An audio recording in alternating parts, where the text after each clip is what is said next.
ভাইফোঁটা বেরিয়ে গেছে বেশ কয়েক মাস হলো। লাতখোর মানুষ আমি, ভিডিওটা এডিট করার সময়ই এই করতে হয়নি। করতে একেবারে যখন স্টোরেজ শেষের মুখে এসে পড়েছে, বসলাম এডিট করতে। ভিডিওটা ভাইফোঁটার দিনের সকালবেলা খাওয়া হয়েছিল ডাল পুরি আর তার সাথে তরকারি, আর শেষ পাতে ছিল এই সুন্দর বেকড রসগোল্লাটা।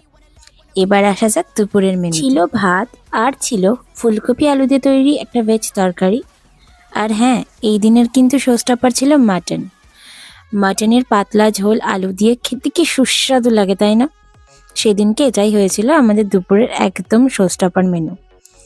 দারুণ খেতে হয়েছে।